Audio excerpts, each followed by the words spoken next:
ഇന്ന് പ്രദോഷമാണ് കേട്ടോ. നമ്മളിപ്പം ഏറ്റുമാനൂർ അമ്പലത്തിലാണ് പ്രദോഷവ്രത പൂജ കൂടാനായിട്ട് വന്നിരിക്കുന്നത്. ഇതാണ് അമ്പലത്തിലെ ആദ്യ നടപ്പന്തൽ വരുന്നത്. 1000-ലധികം വർഷം പഴക്കമുള്ള ക്ഷേത്രമാണ് ഏറ്റുമാനൂർ മഹാദേവ ക്ഷേത്രം.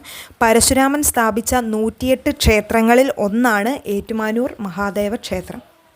രൗദ്രഭാവത്തിലുള്ള പരമശിവനാണ് മുഖ്യപ്രതിഷ്ഠ. രാവിലെ അഘോരമൂർത്തിയും ഉച്ചയ്ക്ക് ശരഭമൂർത്തിയും വൈകിട്ട് അർദ്ധനാരീശ്വരനായിട്ടും സങ്കല്പിച്ചാണ് ഇവിടെ ആരാധന നടക്കുന്നത്. ആദ്യ നടപ്പന്തലിന് ശേഷം സ്റ്റെപ്പുകൾ ഇറങ്ങി നമ്മൾ ചെല്ലുമ്പോൾ കാണുന്നത് ഈ ഒരു ക്ഷേത്ര കവാടമാണ്. ഈ ഒരു കവാടം കഴിഞ്ഞിട്ട് വേണം നമ്മൾ ക്ഷേത്രത്തിൻ്റെ ഉള്ളിലേക്ക് പ്രവേശിക്കാൻ. ഇതാണ് അമ്പലത്തിൻ്റെ ഉള്ളിലെ നടപ്പന്തൽ. ഈ നടപ്പന്തലിൻ്റെ മുകളിലായിട്ട് ഭഗവാന്റെ ഒരു ഫോട്ടോ സ്ഥാപിച്ചിട്ടുണ്ട്. എത്ര പേര് ശ്രദ്ധിച്ചിട്ടുണ്ട് എന്ന് എനിക്കറിയത്തില്ല.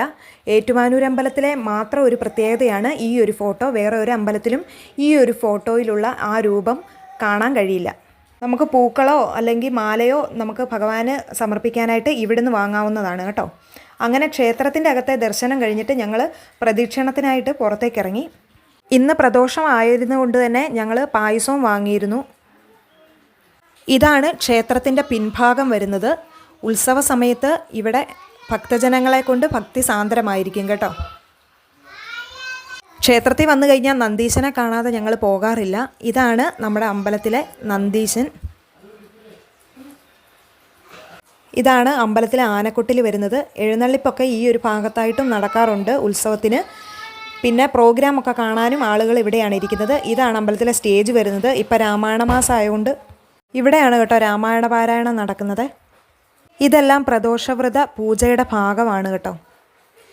എനിക്കിവിടെ നിന്നപ്പോൾ ഫീൽ ചെയ്തത് നമ്മൾ ഏറ്റുമാനൂരമ്പലത്തെ ഉത്സവത്തിന് ഒരു 1-ാം ദിവസം അല്ലെങ്കിൽ 2-ാം ദിവസമൊക്കെ വരുന്ന ഒരു പ്രതീതിയാണ് ഉണ്ടായിരുന്നത്. ആനയില്ലെന്നേ ഉള്ളൂ. ഭക്തജനങ്ങളും ചെണ്ടമേളവും ഒക്കെ ആയിട്ട് ഭയങ്കര ഭക്തിസാന്ദ്രമായിട്ടുള്ള ഒരു അന്തരീക്ഷമായിരുന്നു അവിടെ ഉണ്ടായിരുന്നത്.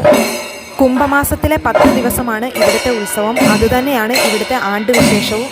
കുംഭമാസത്തിലെ ശിവരാത്രി, തിരുവാതിര ഇവയ്ക്കും പ്രാധാന്യം കൊടുക്കുന്നതോടൊപ്പം എല്ലാ മാസത്തെ പ്രദോഷവ്രതവും ആചരിച്ചു വരുന്നു. പ്രദോഷവ്രതം എടുത്തവരുടെയും തൊഴാൻ വരുന്നവരുടെയും നിത്യവും ക്ഷേത്രത്തിൽ തൊഴാൻ വരുന്നവരുടെയും നാവിൽ നിന്ന് വരുന്ന പഞ്ചാക്ഷരി മന്ത്രമായ ഓം നമ ശിവായ കൊണ്ട് ഭക്തിസാന്ദ്രമായിട്ടുള്ള ഒരു അന്തരീക്ഷമാണ് എനിക്ക് ശരിക്കും ഫീൽ ചെയ്തത് അവിടെ. ഈ ഒരു പ്രദോഷ സമയത്ത് ഭഗവാൻ ശരഭവാഹനത്തിലിരുന്നാണ് ഇവിടെ എഴുന്നള്ളിപ്പ് നടക്കുന്നത്.